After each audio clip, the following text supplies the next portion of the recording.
in 5 years you can be the biggest road civil contractor in the area.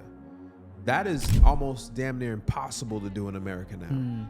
I see people every day that come here that don't look like us, that come and make something when I know back home they have nothing. If you didn't make it in America, you're not gonna make it in Ghana if you continue that same mindset. So can most people afford it? They don't. They try to go on vacation. They want to get those nice tickets with the nice seats. They want to stay in the 5-star hotels, and that's not sustainable if you don't have it. I think it was like 36%. I think it was under 40% of Americans have a passport, and most of them have a passport and never left like over the Atlantic Ocean. And you're an African American or a black person or whatever it is, you need to start questioning who's feeding you the information that you have. Because they are victims, they've been brainwashed.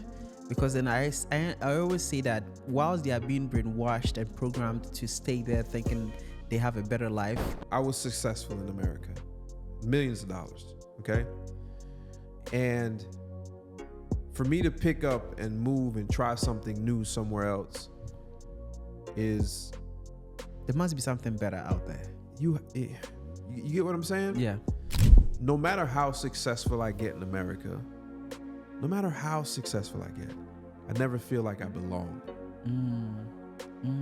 Really? Yeah. Is everything all good? There's nothing all good anywhere on this earth.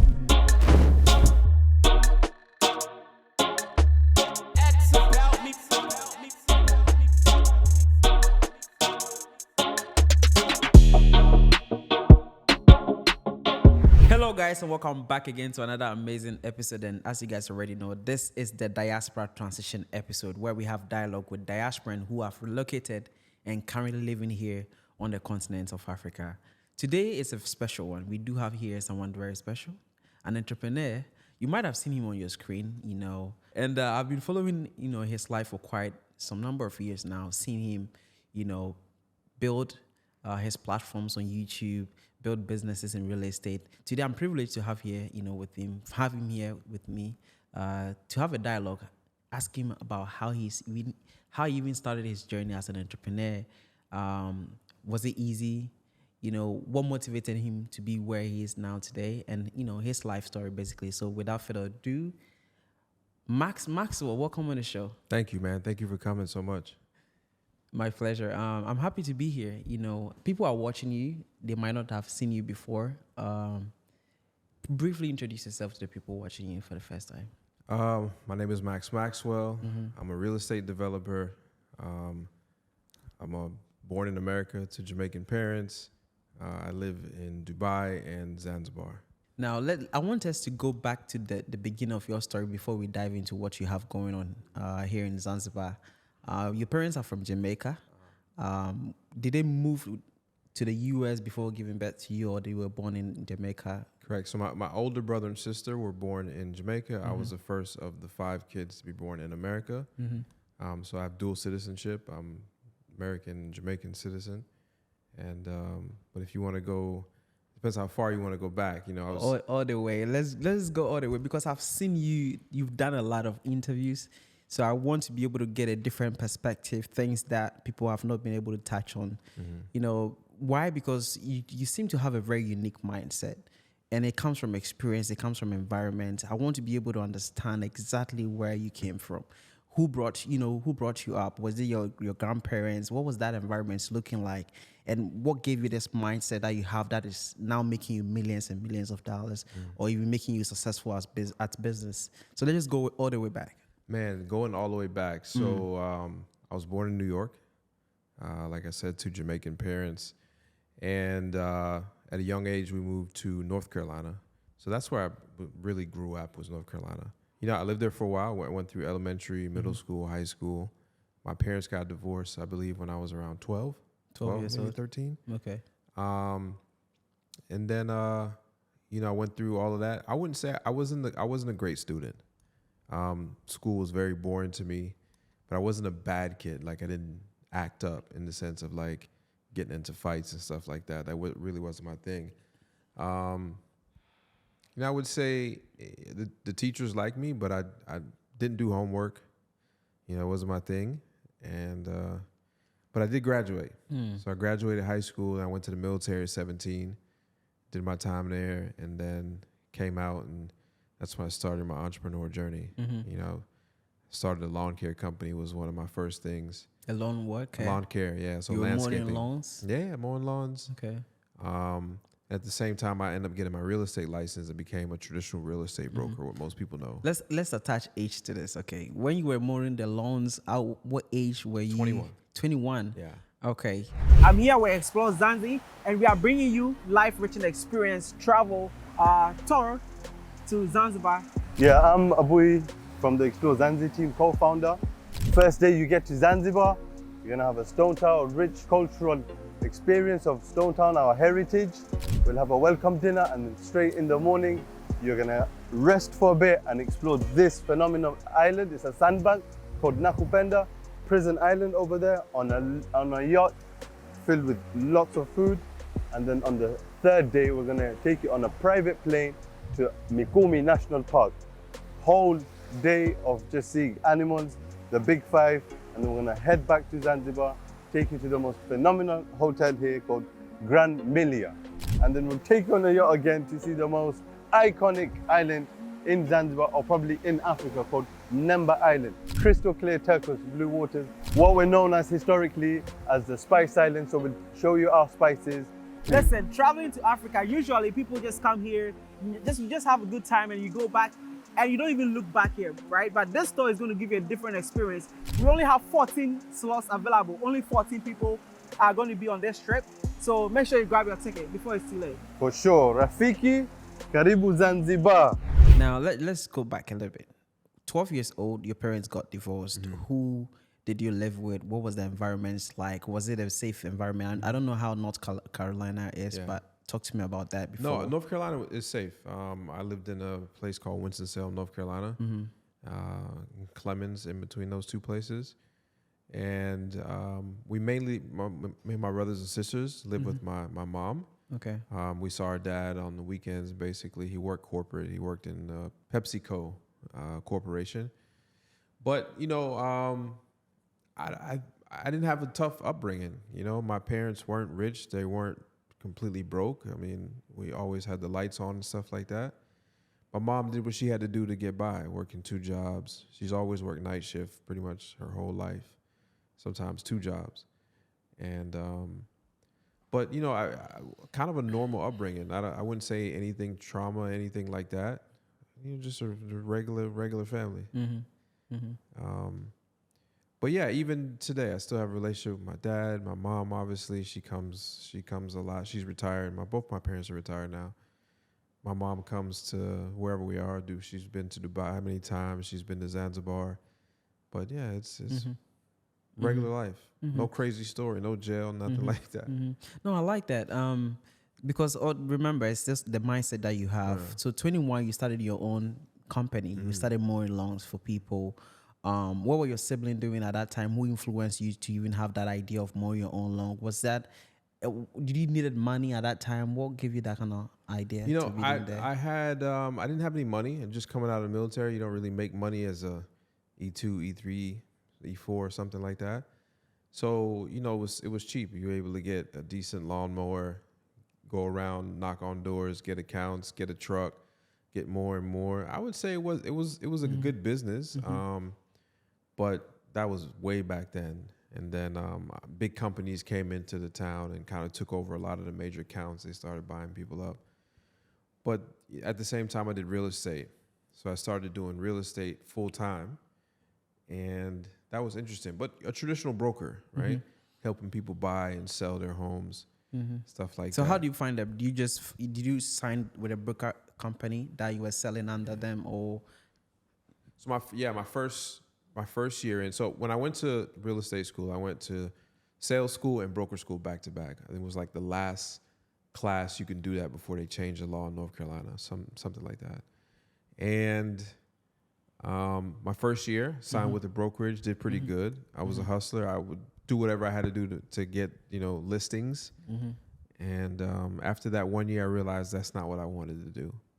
So then I got more to the investment side of things, where a friend of mine was a mortgage broker, is where I would take my clients to get qualified. And he had a client of his own that had a massive real estate portfolio and needed somebody to manage it. Had no real estate management experience, but said I would do it anyways. So yeah, I know what I'm doing. I did it. I learned. The business was pretty good. He had close to 40 million in real estate. So I managed his entire portfolio, residential, commercial, and that was a big learning curve. And during that time, he would call and say, "Hey, I want to spend 100,000 and I want to get X return on this 100,000. Find me a house." So I would find him a house. Sometimes they need to get fixed up. I would hire the people to fix it up. By yourself? Yeah, I would hire the people. So you do the hiring process and everything? Okay. Hire people, fix it up, and then boom, there you go. You know, he's got his house under the price that he wanted and getting X return because of the rental. So you started seeing this guy like, oh man, this is crazy. How is he doing that? So that kind of sparked my interest.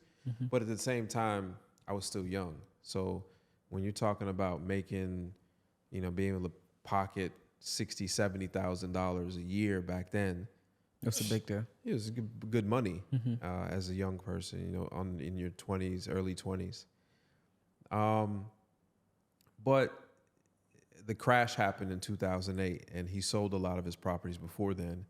And he was I would say at least 85, 90% of my customers were just him. So me managing his portfolio became full time. And when he sold and the crash happened, to me, it was like the worst thing in the world. Devastating. The 2008, anybody can remember that. Real estate went down the drain. So I left real estate, moved to California, did odd jobs, did things. I started Let's go to the details. Odd jobs. Let's talk about the odd job. What did you do in California? Everything. I mean, I had 12 failed businesses. You name it, like mobile notary, all types of things that you could think of. Mobile notary, courier service. The FedEx and stuff? No, where you take like a medical courier or, you know, take one from a letter from one city to the other, working with attorneys. Just all types of courier type of services, and, you know, DNA testing, paternity testing, where you collect the samples. I've done all types of things. And, you know, I worked at a tree farm. I did, you name it, I did it. And each one of those businesses, even though they failed and didn't make me a millionaire or whatever you want to call success, I learned something from every single one of those failures. What did you learn? Everyone was different. You know, you would learn how to manage money in one because you didn't manage your income correctly. You would learn how to add extra services to products when you were there. Like if you have a lawn care account and you're cutting someone's grass, you need to offer them services in the fall. You need to upsell them into doing more, do all things with the lawn. So just those simple things you learn, and then they're not really specific. If I went back and wrote it down, I would be able to kind of like make more sense of it. But I think the major thing in that time period of trying business after business, the main thing I learned was don't give up. And it's not really a failure, it's a lesson, right? So as long as you don't give up, you don't really fail. But I still call them failures because they didn't sell the business and it didn't work out. And so as long as each one of those businesses taught me a lesson or two, you know, now that I look back, it prepared me for where I am now. And I learned from those lessons and tried to educate myself on those topics that I was no good at. So 2008, the market crash, you left. How old were you then?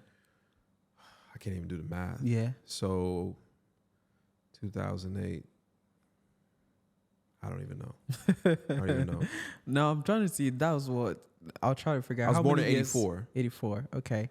So that would be what, 24, 25? Guys, leave it in the comment section. Whatever. I'm not good at math. That wasn't one of my subjects. I didn't do the homework either.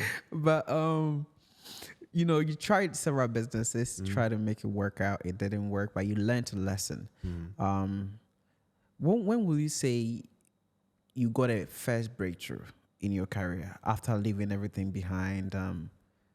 You know, all the failed businesses. I had a good job doing marketing, with a company in Chicago. And with that job, I traveled 90% of the time. And so learning how to network with people, and that was kind of like a breakthrough. Not monetary, but it was a breakthrough for me to understand that networking was important. Having conversations with random people was important. And broadening the conversation beyond the greeting of hi, what you doing, how you know, things like that was important. But I don't think I really got my breakthrough or saw my first real money until I got back into real estate. And that was around late 2015, 2016. And to kind of the benchmark that I do know is that, you know, after the last business that I tried was a tech startup. And it was called FASPA. It was where my job in the marketing world, working in experiential marketing, I learned about brand ambassadors. Big brands use brand ambassadors. And while in that job, I was like, this is a bottleneck for this job. I'm going to quit and go start this company and try to fix this problem for all the marketing companies that do experiential marketing. So I tried to create an app. We created an app. I raised money, $60,000, which wasn't a lot. Got to almost a minimal viable product, which is an MVP. And I ran out of money. And, you know, I was paying my rent with my credit card. You like all the stupid things you do when you try to make things survive. And so when I lost everything, I was 30 years old. And remember, I've been gone home since 17. I went to the military. All this time, I never returned home. And so home as in like living with my parents, my mom. And when I hit 30 and I lost everything, I think at that young age, in your 20s, late 20s, you feel like as a man, 30 years old, you should have life figured out. Yeah. Right? Preparing to get married. Married, kids, maybe some good money. Yeah. Or a good job. And here I am, 30 years old. I got nothing. I lost it. I'm exhausted at this point trying businesses. And I had to ask my mom, can I move home? She was obviously willing to take me in. I got good food when I was there. And then... By then she was back in North Carolina? Yeah, North Carolina. Okay. So I'm back in North Carolina now. Man, and it just... at that time, I can remember it was a very depressing time. Because you feel like you're supposed to know and have life figured out. And when you don't have it at 30, you feel like I'm just worthless, blah, blah, blah. And I guess, I don't know where we learn that from as men, or it's just as humans at 30, you should have everything figured out. But you move back home, I was depressed. You know, you don't really want to have a social life. You have no girlfriend because you broke. You have no, you feel like a failure, yeah. You feel like a straight failure. And when I moved back home, that lasted, that depression probably lasted a month or two. And then I was like, this ain't you. Get back up and do something. What triggered that for you to start asking yourself that question, that it's not you? Sleeping all day, like realizing that I can go do something. And, you know, I had a friend that his dad was in real estate. And after talking with him, he mentioned wholesaling. Like he wholesaling, and he flips properties and he doesn't use any of his own money. And I'm like, what is he talking about? But being a person like I am, I like to do some research. So I went home, researched it, found some information on it, and I dove deep for about 3 weeks. Researching on that topic. Researching on that topic. And in 3 weeks, I felt confident enough to go try something. Listen to podcasts, YouTube videos, there wasn't that much out back then with that stuff. Getting any free books online that I can get. And I remember I had this Volkswagen Jetta, silver Volkswagen Jetta, had a bad starter, right? So you have to knock on the starter, open the hood, knock on the starter, go run to the car, try to crank it, and it sometimes works. Wow. So I remember taking my last little bit of money that I had. When I mean a little bit of money, I mean like a few dollars. And I don't know if this still works today, but if you have a few dollars in your account and you go to the gas pump and you charge your card, it only authorized for $1. I see. So it authorized for $1, but I filled up my gas tank with like $40 or something like that. But they charge you a fee of like another $35. So that $30 gas tank is now like $75 because you have the fee on it, or $70 or something like that, right? $65. But that was my last money. So now my bank account's in the negative, but I got a full tank of gas. And I remember when I'm studying and reading and finding everything I can about wholesaling, I need to ride around in neighborhoods that I know, in areas that I'm familiar with, and find the ugliest house in the neighborhood. So I happened to go back to my old neighborhood that we grew up in, drove down the same street that I grew up on, and found a house. I'll never forget it, 114 Flintfield Drive.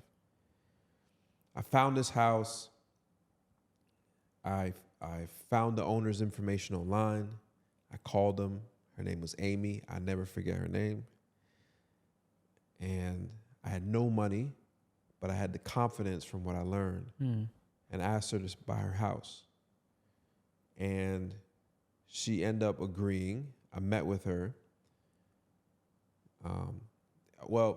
At first she didn't agree. She said, I'll call you back. Okay. And I know in sales, that's like a no-no. It's like over. Yeah. But reality, she did call me back. She said her husband, I think, was a truck driver and should take a couple days. She'll get back to me. She ended up calling me back a few hours later. It was like, I'm interested. It was getting close towards the end of the year. She said, we sell it. Like the bushes were tall on it. The grass was unkept. You can see like it was damaged. And she said, the negotiation went back and forth, and I think we agreed somewhere around $35,000, $36,000. Keep in mind, I got negative money in my bank. I got nothing. And so we agree. I meet her. I create a crappy contract with misspellings on it. I sign it. She signs it. Now I have 30 days to bring her this $35,000 to buy the house. But the other side of the learning that I did was, now I need to find somebody else who wants to buy this piece of paper from me, right? That says I have the right to buy this house for $35,000 in 30 days. And I posted it online on Facebook when Facebook was cool. Somebody hit me up in the like the groups that you can sell things in. Never forget his name either. Facebook Marketplace. Yeah, his name was Greg. Greg calls, his wife actually calls, says, hey, me and my husband are just finishing our flip and we're interested in getting another one, but my husband is away on business. Can we come look at it Sunday? I'm like, you damn right you can. So I take one of my friends, we go over there, I steal my mom's lawnmower, I put it back in the back. I take it, right? I put it in the back of this Volkswagen Jetta. The trunk doesn't even close. I drive over there, I start cutting the grass, trimming the bushes, because I want this thing to look as best as possibly can, even though it's ugly. He comes Sunday, he agrees, and he agrees to a price $14,000 more than the amount that I have it under contract for. Interesting. So now I have a contract for, let's say, 35. He's going to offer me, I think it was 31. He's going to offer me $14,000 more, right? And so I'm like, this is it. So we went through that transaction, found an attorney through a friend that I know. We closed that transaction. I now have a check in my hand for $14,000 to a company that I didn't even really start yet. So I have the check written out to this company, but I have no bank account, nor do I actually have the business. I just came up with the name. Wow. And Maxwell Ventures. Came up with this name, but I don't actually have the monies, the account. So I have to borrow money from someone to actually start the business, which is $125. That takes a few days. Then I go to the bank, open up a bank account, put a couple bucks in there to keep it open, and then I give them the check. And then the check has a 14-day hold on it, right? So it doesn't clear until 14 days. Yeah, they don't clear until 14 days. So now I owe this person money that I said I was going to get back to them. I explained to them, listen, I have to cash this check. Here's my receipt. They're like, cool. But that $14,000 felt like $1 million. And negative money. But more importantly, I learned that I can do this because now I'm sitting here with a receipt that says I deposited this money in the Bank of America. No, sorry, it wasn't bank. It was BB&T at the time. They changed their name. And from then, I never stopped. You start believing. Yeah, it was the proof. I had the proof. And so now I'm like, I'm back. So my next 12 months, I make like a little over $800,000 doing this. And I start to grow a team and I get bigger. And now, I mean, during the learning process, you said you had to learn for like 3 weeks when your friend told you about the, how were your mom treating you? Because most of the time, maybe in Africa, that when you're home too much, living with your parents and they see you in your room all the time, they kind of treat you very bad. You know, they say all this type of things to you. Yeah. You know, fortunately, my mom is very supportive. And she didn't baby me, but she knew that I was a go-getter, and there was just a moment in time that I was down. So she just let me live it out, right? Making sure you eat, come downstairs, you better eat when I'm cooking, because if not, you're not going to come downstairs and eat or whatever. And it just was she's very, even till today, she's very supportive, because I still do crazy investments and stuff like that. I'm in Zanzibar now, spent millions of dollars. But you know, it was a like shining light. I can't even express how that $14,000 felt when I had it. And then to be able to do it over and over and over again. And I built a team, and I got an office. We started doing more deals. But more importantly, I think one of the most important things I ever did was I documented my journey before I made that money. How do you do that? I just took my phone and sat in the car and said, I'm going to be a real estate investor. And I posted on YouTube to kind of share with my friends. And it actually started picking up. So that's how your YouTube channel started? That's how my YouTube channel started.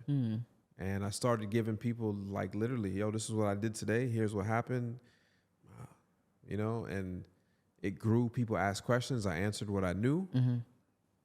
I never looked back. I like that. Now, I think you are now known as the real estate guy, right? Like the investor, you know. What would you say has been, I mean, how many years would you say you've been in real estate right now? I would say it's 8 years. 8 years? Yeah. What would you say you've been able to learn that you're willing to give to people? Someone might be 30 years still in their mom's basement. What would be that advice for that person right now? Real estate is such a broad term. If you focus down on a niche in real estate, you could become successful in that. And it doesn't have to be something where you need a lot of money. Essentially, what I was for a while was a good deal finder. I knew how to find deals. I sharpened that craft. But the reality in the totality of the story up until that point, like, life has lows and highs, and you got to ride those lows and highs. And for a moment, I almost gave up, right? Because I can go get a government job. I had a security clearance when I was in the military. I can go get another government job and ride that out.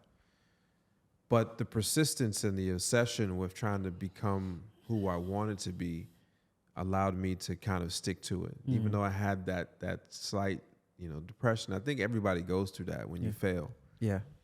And so I would just say persistency is the key, and just be very, very obsessed with whatever you're going after. Will you say during moments like that, people you keep around you is very important? Yeah, I say not even moments like that, all the time. Now that I'm older and I've been through a lot, I think all the time is keeping people around you is important, the right people around you. Because if not, Now, you said you started posting your success stories, your process on YouTube. At that time, how important social media was, and how did that help your trajectory in terms of growth? Because I think that was before names like it's slipping me, but before these famous people, coaches came. You know, nobody did it on YouTube in the real estate world. Yours was quite early. Yeah, they all figured out that you had to give away information in order to grow an audience, and mine was organic. So everything you see now, people are just following the trend of what was.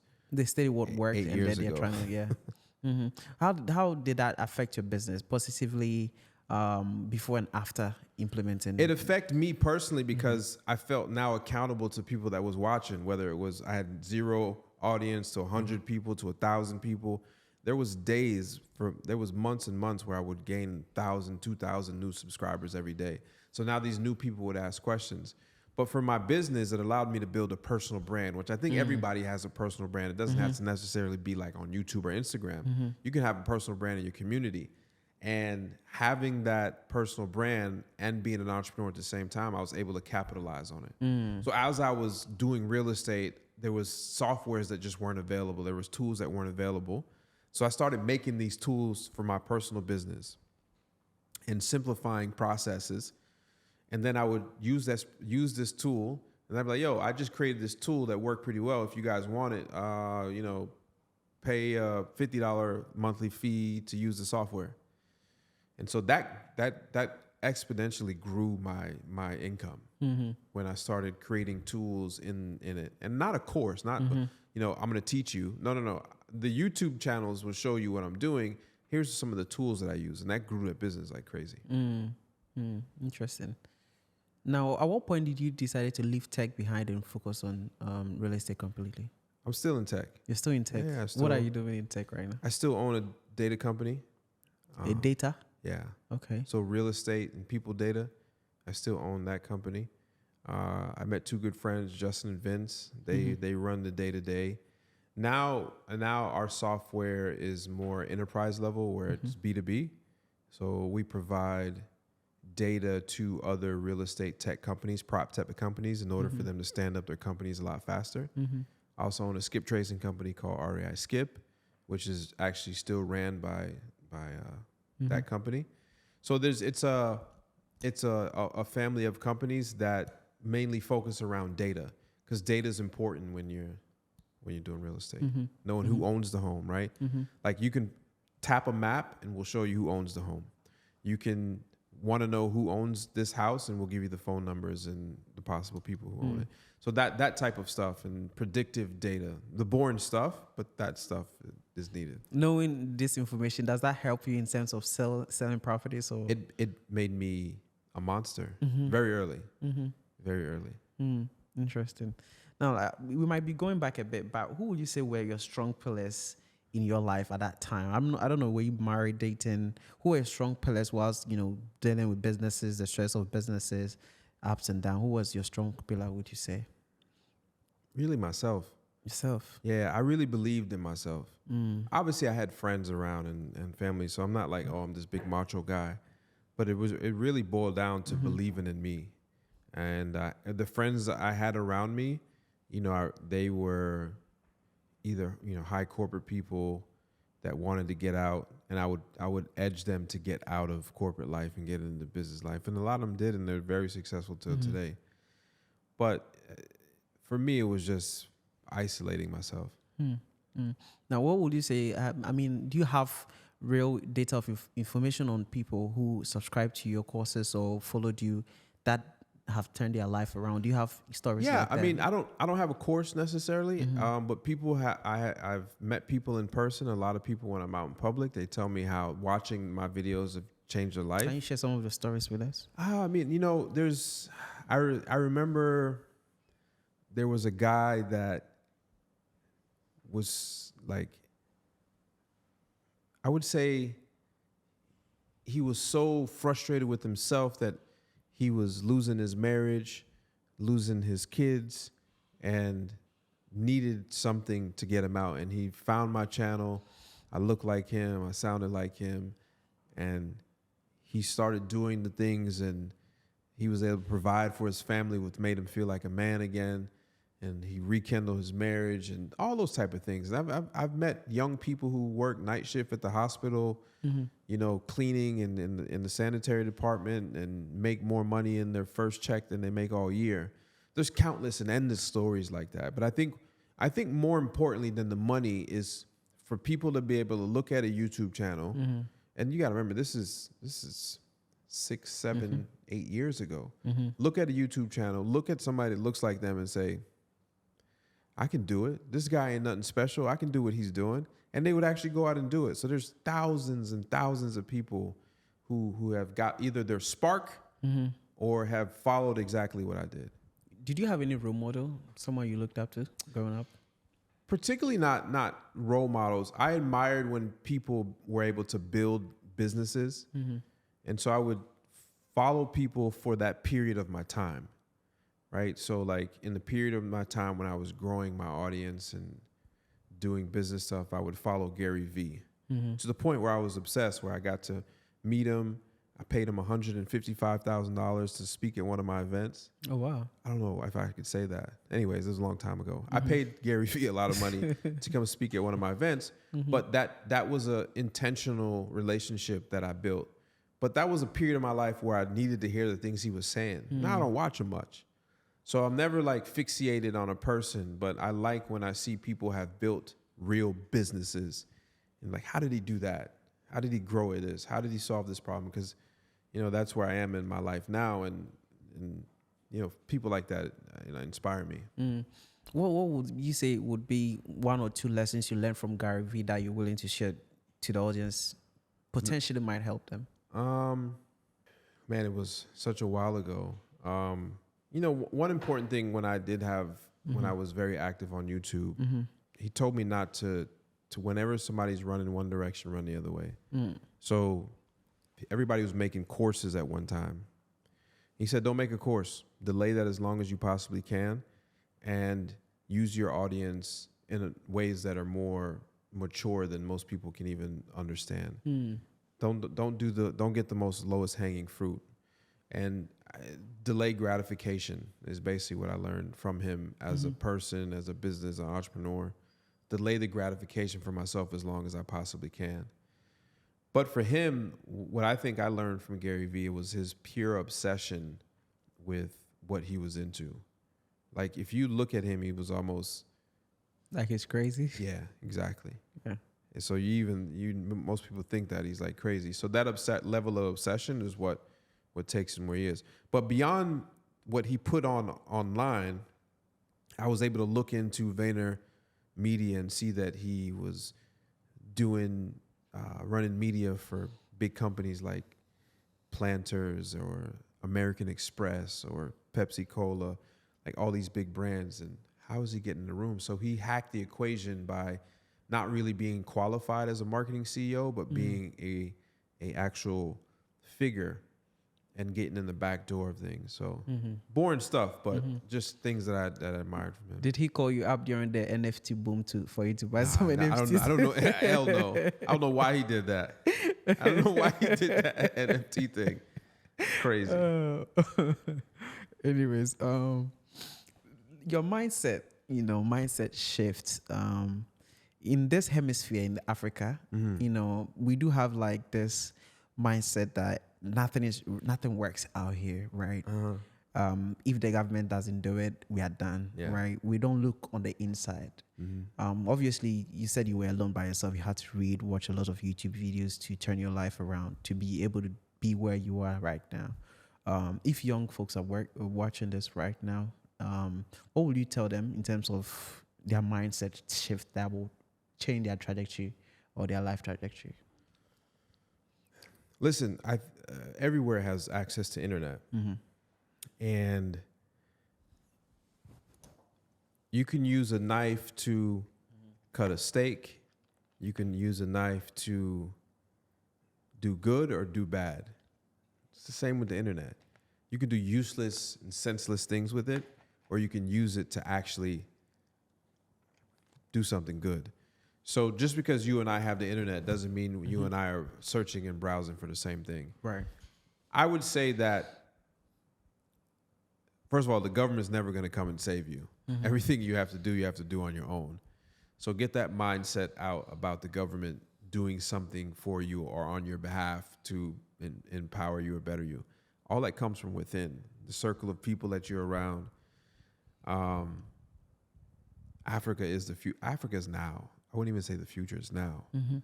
And so you have to realize that where you are, even though it may not feel like it or seem like it, you're living in the now and the future place. So you need to pay attention. You need to educate yourself, and whatever you're doing, become obsessed with it. Now, when he said Africa is the future and Africa is now, I'm like, this is coming from someone who has over 10, 20 million of investments on the continent. So don't take it lightly. Don't take it lightly at all. I want to be able to speak to you on how you're able to multitask, because I think you have a lot that you're working on. Like, I've been here, I've been watching you. You've seen my days, right? I've seen your days, crazy, right? With a number of things you multitasking, working back and forth. How do you do it? I don't know. I honestly think that's a gift. I wouldn't recommend people doing what I do and how I do it in the sense of so many different things. But one thing that I have leveraged and learned is being able to build a team. That's important. Building a team is very important. So for me, and I still read on this topic every day, but building a team to be able to see out your vision. Now that I am where I am in my life, I realize my strength and my weaknesses. And my strength is that I'm a visionary. My growing weakness is I'm becoming less and less of an implementer every day. And now I need to find those implementers to be able to put into the vision to be able to make that vision come to life. Let's speak about Africa more. Real estate is one of the investment opportunities available. What else do you see? Everything. So tell me two more. Everything you want to be good at, you can do it in Africa. Period. Any particular country? Listen, I'll give you an example. You can have spent 5 years in the city of Atlanta, Georgia, working on road maintenance and understand how roads are built. And if you come over here with some information and a little bit of money, in 5 years, you can be the biggest road civil contractor in the area. That is almost damn near impossible to do in America now. The establishment is there. The big dogs, the people in America, the who's and the who's not are there. It's very hard to break into those sectors. They own the monopoly of everything. Yeah, in every industry you could think of. Like you can come to any part. No, Africa's huge, 54 countries, but you can go to pretty much any one of these countries and start your own beverage company and your sodas and drinks and things will be popping in a few years. That's how open this place is for business. What will you sacrifice to get here and try to do that? That's up to you. What metrics are you using to calculate this? I'm here. I'm on the ground. I live here. I see people every day that come here that don't look like us, that come and make something when I know back home they have nothing. A lot of people. Every day. I see people here that open up hotels that probably is a mechanic back home, somewhere in Europe. But they're willing to make that sacrifice for that short amount of time to be able to create a small little 5-spot hotel, 2 years and it's 20 spot. Next thing you know, they do this.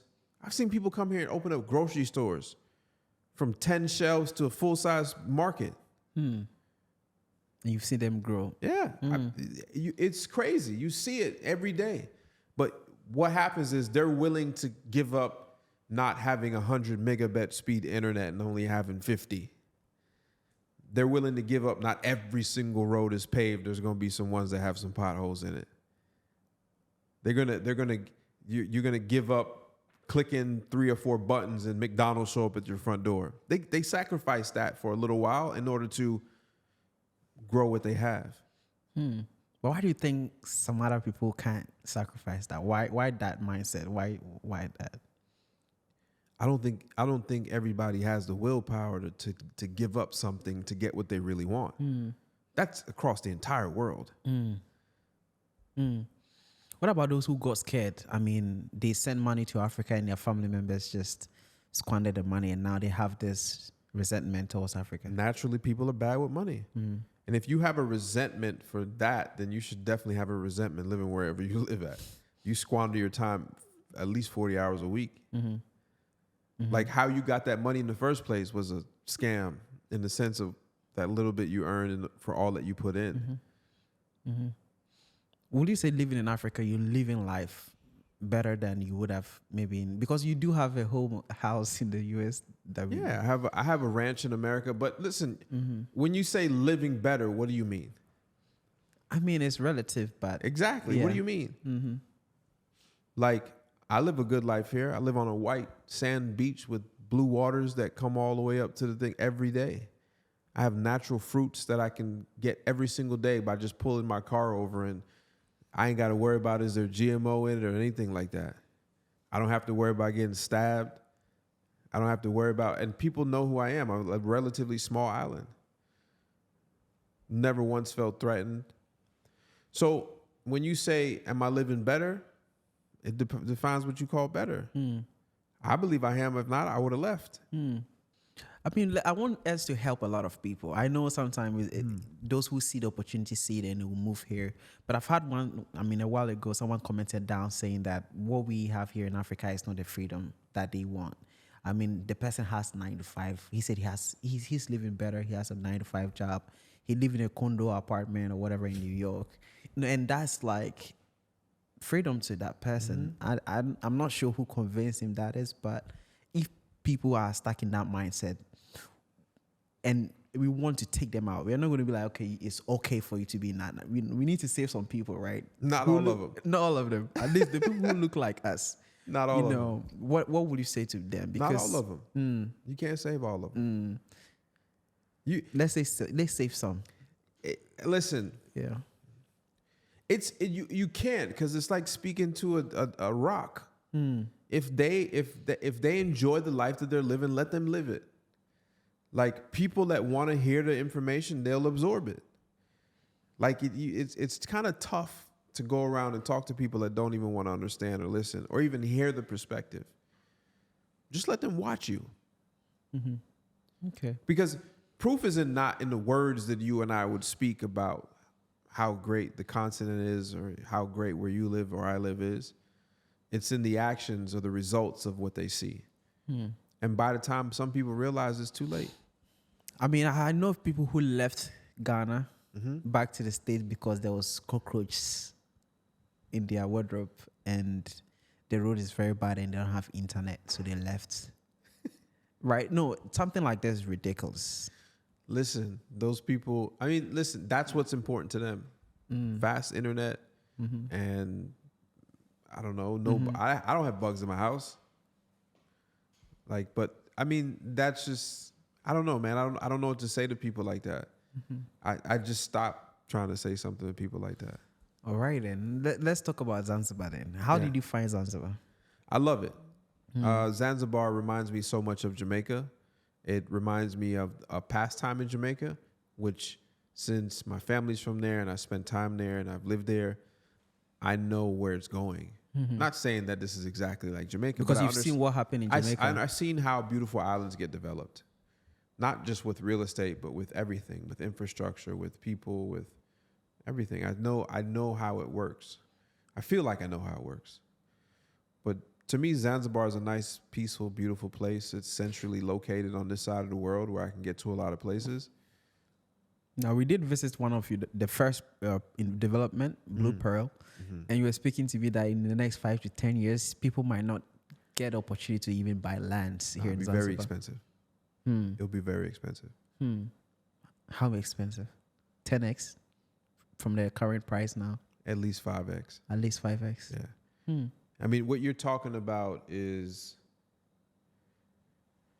I'll give you an example.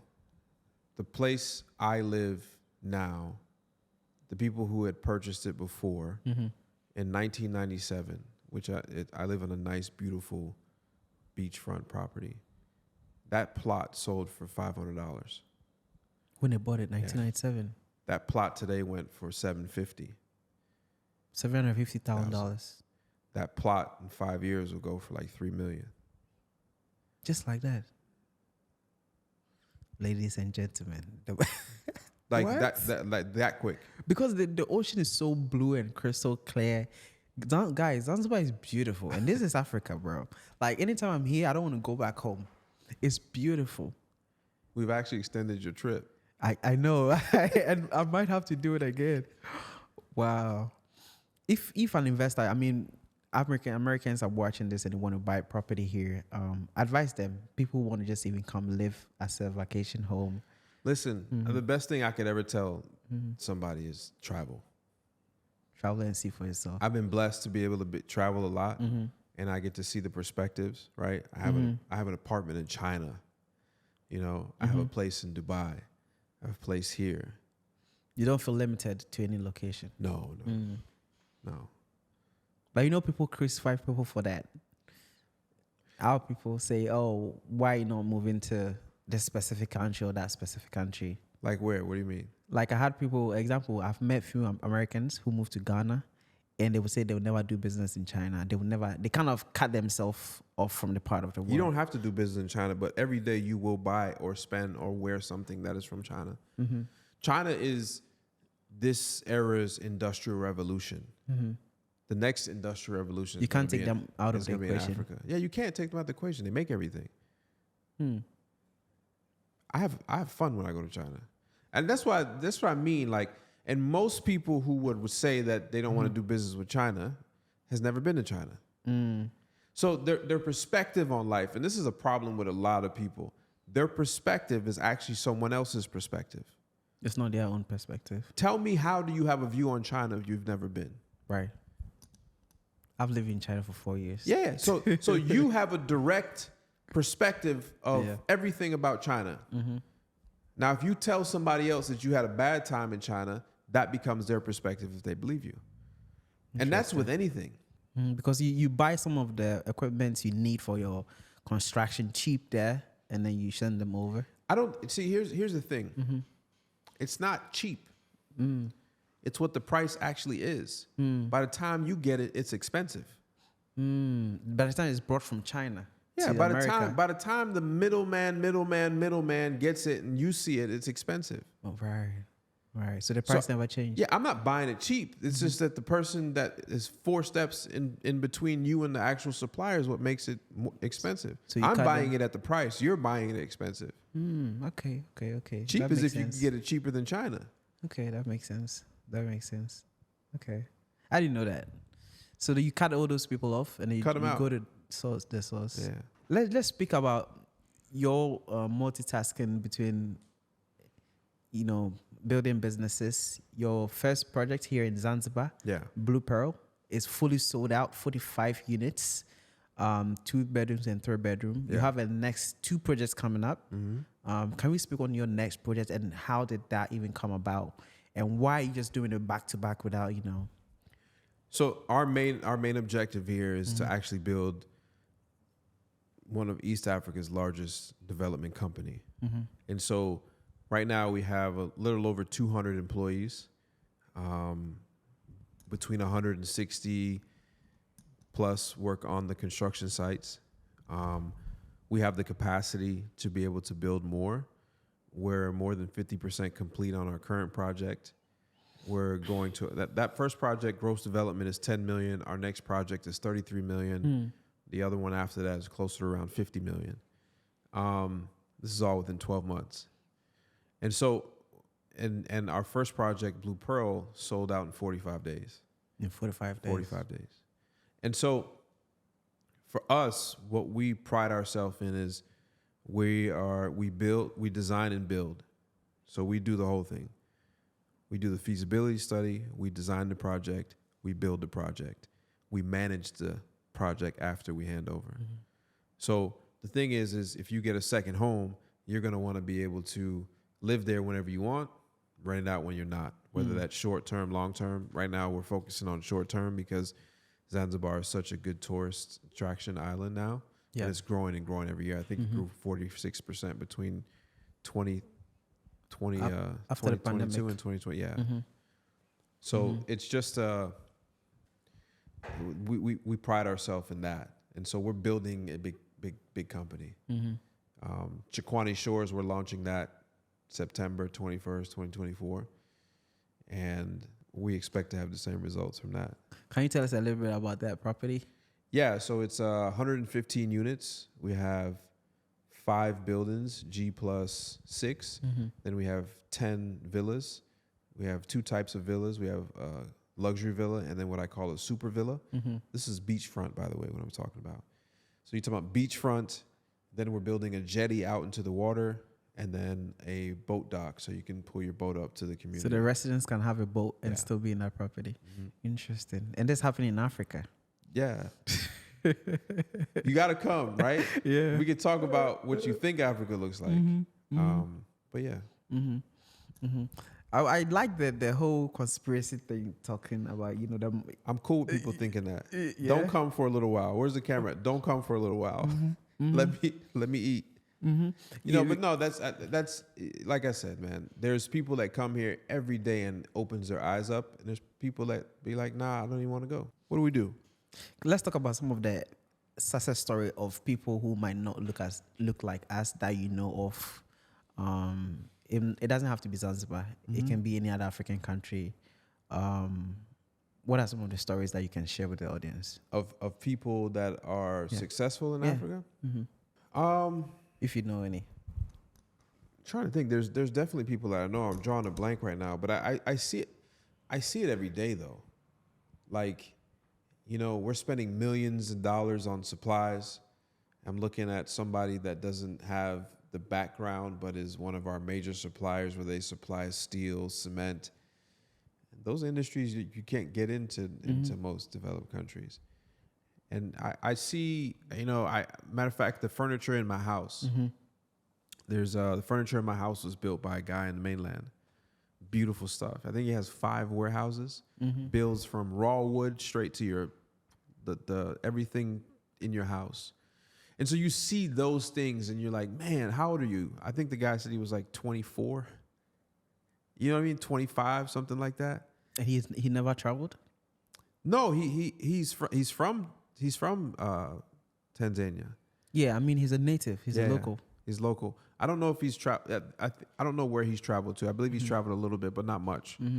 But yeah, you talk about opportunities like that. And, you know, for me, it's now I live here. It's normal. I see it every day, so I don't think twice about it.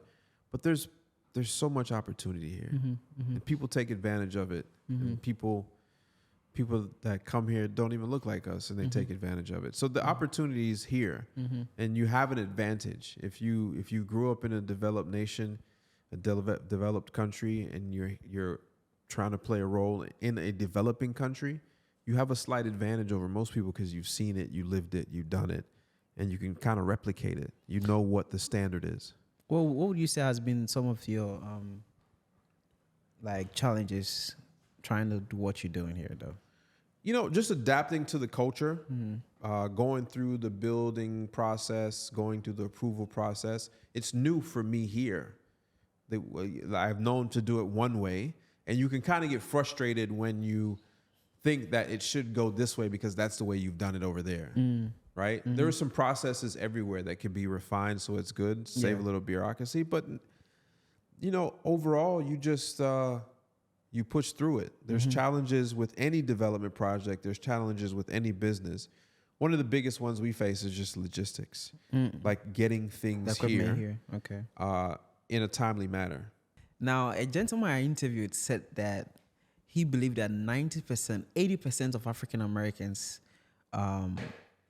in America cannot afford to move to Africa. What's your take on that? Cannot afford. See, what you have to do is you got to humble yourself wherever you are in the financial bracket. Because I see a lot of people moving to Ghana. You could probably attest to this. They move to Ghana and they want to continue the same stupid financial stuff that they did when they were in America. Right. Humble yourself, get something that's $300-400, live there, which is pretty good, right? $300-400 in Ghana can get you a nice place. You know, bring your savings account. Don't try to spend your money going out to nightclubs and doing stupid stuff. Like, build something. And so if you continue your same stupid mindset that you had in America, you're not going to make it in Ghana. If you didn't make it in America, you're not going to make it in Ghana if you continue that same mindset. So can most people afford it? They don't. They try to go on vacation. They want to get those nice tickets with the nice seats. They want to stay in the 5-star hotels. And that's not sustainable if you don't have it. So can you afford it? I think a lot of people could afford it. Do they want to afford it? Probably not. Because what do you need to live comfortably a month in Ghana? Like $3,000. Very comfortably. That's plush. Yeah, that's plush. Yeah. But comfortably. 1,000 will cut it for you.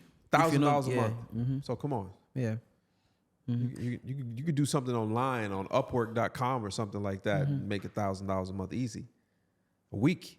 You don't want to afford it because you don't want to escape out. You don't want to take that risk to get out of your job. But I think I've met few Americans who sometimes feel like they are better than the locals. Where's that mindset Same coming stupid from? mindset. Where do you think it's coming from? I mean, how did that The perspective that they ideology- got from online, the perspective that they got from TV about what Africa's like. It's smart people over here, man. And the trauma. Let's speak about trauma. Yeah. I think the Alessandri quoted that most Americans coming to Africa brings their trauma along with them. Absolutely. And instead of building bridges with the locals, they end up breaking bridges by getting to unnecessary. Because I would say that you need to, growing up in America, we kind of don't have a tight knit. Obviously, you got your close friends, but in most places in America, you don't say hello to someone. In most of the countries I've been to in Africa, it's kind of like that's normal. Like somebody's looking for you to say hello. So you got to kind of break some of these habits that we have against each other or ill will towards each other when you try to cross over and do something different. You got to remember, you're going into some place that you're accepted if you come into the community the correct way. If you show any aggression, or I don't know if that's the right word, but if you go against the grain a little bit, then you can be shunned out of that community. It's their place for now. You got to assimilate in. That makes sense. Now, but what do you think about? Let's speak about the Black community in the U.S. for a second, if that's okay. It's a big brush to paint with, but we'll go ahead. Yeah. I mean, the youth getting themselves into, I mean, that's what I was asking in the beginning, your upbringing, because you seem to have the early mindset of opening your own business rather than just trying to join a gang to get money the easier way. Yeah. Can we speak on that? I think really in America, it depends where you come from. Sometimes people join gangs for survival or a sense of belonging or it's something you got to do for protection or what you think is right. But I feel like this younger generation is becoming more, the eyes are opening to entrepreneurship. Their eyes are opening to travel. I believe that most of them use social media in a good way to kind of go places without actually physically going. So I think we'll see a change. I think this next generation, you'll see a lot of people leaving America or at least visiting other places, because from what I remember is only 36% of Americans have a passport. I think it was like 36%. I think it was under 40% of Americans have a passport. And most of them have a passport and never left like over the Atlantic Ocean. And so I think that has to change. That goes back to your perspective. You don't know anything. You only know what somebody's told you, which is a dangerous thing, because most people, when they tell you something, they have an agenda or objective. So they need to start questioning everything and learn for themselves. That's all. For me, I'm the kid that still asks why. You have to challenge everything, you know. So, you know, spending a lot of time in Tanzania and other parts of Africa, Tanzania, depends how people say it, right? Zanzibar specifically. A lot of people have a perspective on Africa that is negative. Yeah. And you got to kind of question, why do you have that perspective? Whether it's like a poor, dirty place or, you know, so many different things. And then when you realize that perspective comes from propaganda, the ops, the people who don't look like us, but then when you get here, you see them here. They told you not to come to Africa. They told you not to come. And they are chilling on the beach. Yeah, they told you not to come, and this is their vacation spot, or they have a business here or something like that. you got to start questioning things. You're right. You got to start questioning why you are so easily to spend money on stupid things that don't add to your life. What would it hurt you by visiting places that your DNA says you belong to? Mm-hmm. Just a flight ticket. You don't even have to. Let's not even talk about moving to Africa. Just come visit. Just visit. Like, because you can go to any country. When people say, man, I went to Mexico and I had fun. You went to the fun part of Mexico. When people say, yo, I went to Europe and I had fun. Yo, you went to the nice place in London. You didn't go to the bad place.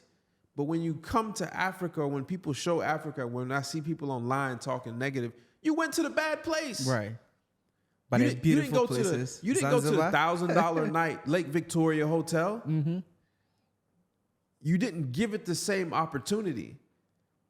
I can show you shitty places in all places. Mm-hmm. Mm-hmm. So when you really start to compare apples to apples, I can show you 5-star hotels. Mm-hmm.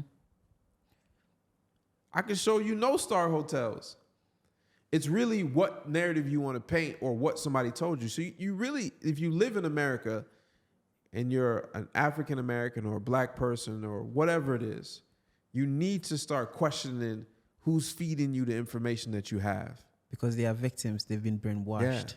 Because then I always say that whilst they are being brainwashed and programmed to stay there thinking they have a better life, other folks who might not look like us are buying up the lands, in Africa. For me, honestly, I don't really say, like, I was successful in America, millions of dollars, okay? And for me to pick up and move and try something new somewhere else is... There must be something better out there. You get what I'm saying? Yeah.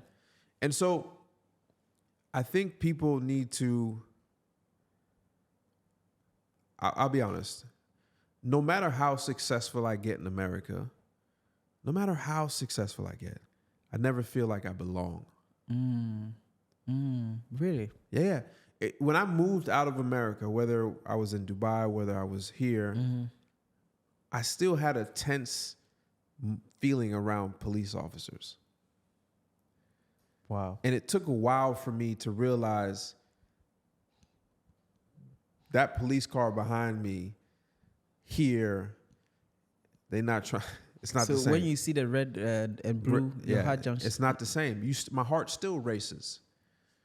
Right? So you talk about like African Americans bringing some trauma with you. You have to learn to let that go over here. Really? You have to. Right? And so is everything all good? There's nothing all good anywhere on this earth.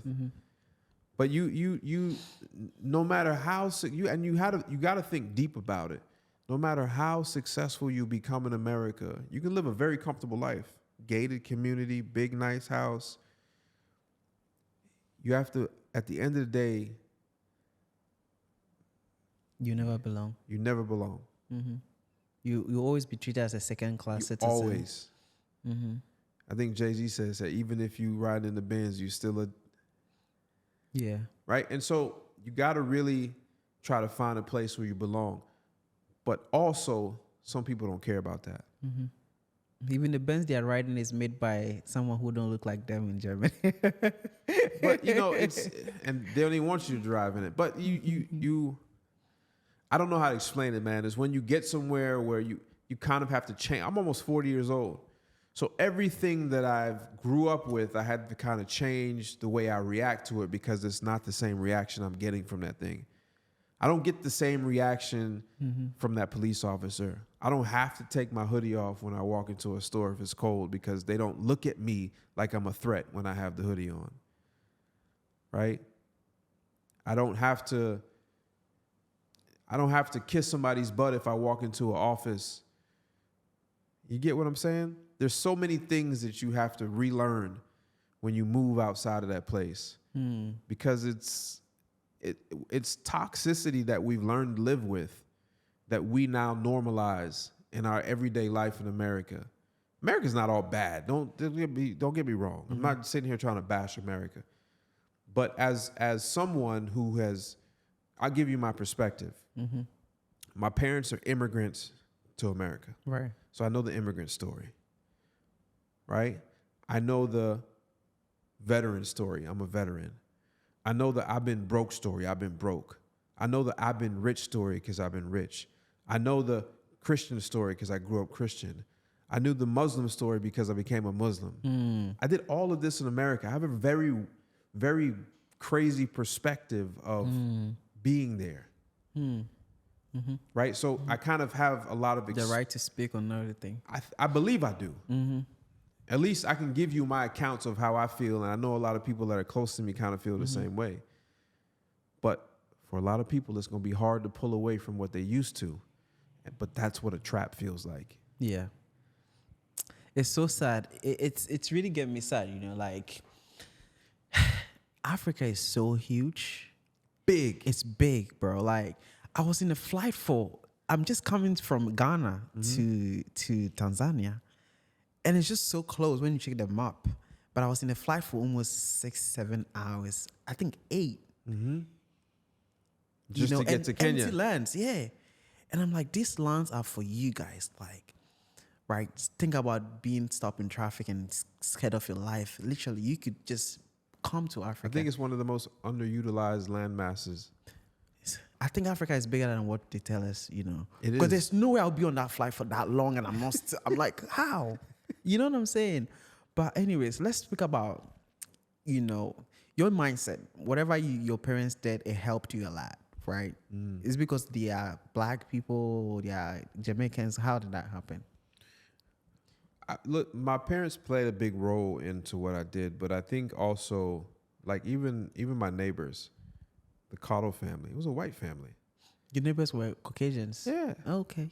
So my best friends, Corey and Aaron, and those, like, growing up with those guys, and they treated me like family. So I learned a lot from all different perspectives. Huh? They didn't bully you? No. Not even in school? No. Okay. So, like, you see what I'm saying? Like, I got a lot of perspectives, man. I got a lot of perspectives. You know, when my parents divorced, I lived in the hood.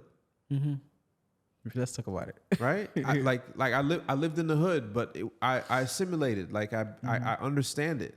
12 years old? Yeah. How did you understand it? Walking to middle school. When you're young, you adapt, right? But then I've also lived on the other side of the bridge. So I got so many different perspectives, man. And I really feel like, listen, here's what I'll say. When I'm in Africa and I run across another Black American, you have that little bond. Where are you from? Are you from Boston? Oh, okay, cool. I'm from North Carolina. How's things going? Oh, I love it here. You know, there's a lady here in Zanzibar that I believe she was from Baltimore or something, and she has a restaurant here, doing well. You know, and it's just like, you see these people. What were you doing back home? Oh, I was a cook. I was a chef.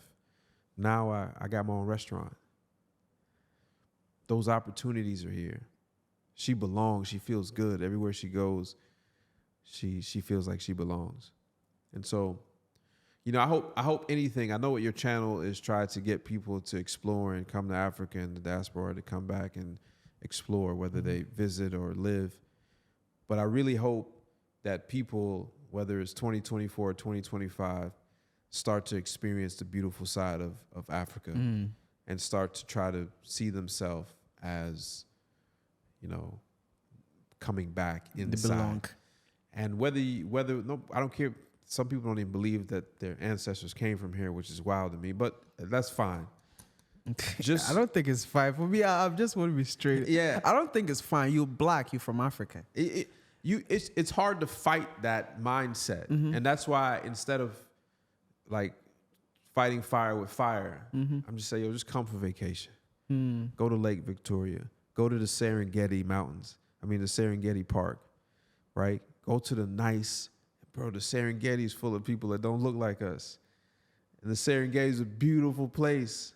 Come there. Go live on this. Go hang out in the Serengeti for 4 or 5 days. You'd blow your mind. This is Africa. Then go to the 5-star hotels. Go do that. Just take the risk and invest in Africa. I don't care how small it is. Make an investment so that you can be a part of the future and not trying to hold on to the past. What is the minimum amount someone can invest? I don't know, man. As a start, like this, because some listen, people you and 4 friends put together $20,000 and buy a second home. $50,000, $30,000 a piece. Buy a second home somewhere. I don't know, something like that. Take the skills that you have learned where you are, and bring those back and create a company around those skills. I'm trying to get more information for you guys. This is an amazing conversation. I'm really enjoying it. If you guys had any question that I didn't ask, just leave it in the comments section. I'm sure I'm going to come back here again. But if you do have any kind of final message, like, you know, to the audience, to your fans, to your followers, what would that message be? Listen, I'm going to say this, that I love what your channel is doing. I've watched your stuff, just scrolling and it come across way before we even reached out and connected with each other. I would say give Africa a fair shot. I don't care where at. It's 54 countries. Pick one. Right? Give it a fair shot. Explore it. Don't make your next vacation not in the typical place. Make your next vacation somewhere in Africa. Explore. Spend the same money you would somewhere else. Spend it here and figure it out. You'll see it. And if you enjoy it, come back. If you really enjoy it, invest. It ain't got to be with me. I'm okay with the sales we having right now. But if you gain anything from this podcast of us sitting down, is try to develop your own perspective on things in life. And if you do that, I believe that the narrative inside your brain and your mindset will change. What are some 3 things you think diasporans or even African Americans shouldn't bring to the continent? It's hard, but you got to leave some of your traumas behind. Don't bring entitlement of that you're better than anybody else that you run across when you're in this continent. And what you should bring is just an open mind and see how you can improve whatever you see that you don't like. Because all businesses just solve problems. And if you can solve a problem or think there's a problem, solve it. Make a lot of money. If you were to, start probably after you got out of the military again, what would you have done differently on your path? Nothing. Everything was beautiful. Interesting. What do you think you wish, or what would you say you wish you knew before embarking on this development project here in Zanzibar? I don't think I would change anything. Like really? the You didn't wish you'd have knew some certain things that maybe would have created some inconveniences? Man, life is so good right now. Everything happened for a reason in the way it happened. And if I would have known something that I know now, life is good. I like that. Thank you so much for talking to me. Yeah, man. Thank you. Guys, if it's your first time here, please don't forget to like the video, share to friends and family, comment down what you really enjoyed about this particular episode, and stay tuned for more amazing video coming your way. I'm here in Zanzibar for a while, so I'll try and get more episodes out. Other African Americans or even diasporans here doing amazing things, So stay tuned, and I'm going to put every details. How do people find you? I'll put everything there. Yeah, all my social media handles is Maxwell. So I'm going to put everything in the description, also on the screen, and go check him out. Why don't you create a course, though? I mean, you said Gary Vee advised you, but I think people would be willing to embark on your journey just to get to, they could be near like your boardroom where they get to see your business moves and everything. I'm enjoying life so much that my son is just 8 months old. Yeah. Right. So any time away from him that's unnecessary, I don't want it. You see, I just got the new boat today. Yeah, literally. If I got free time, I want to be on that. Yeah. He just bought a boat, guys. What? Life is good. You just bought a boat. Yeah. Congratulations. It looks beautiful. The meantime, I'm going to be on the boat with him. So without further ado, guys, all right, peace.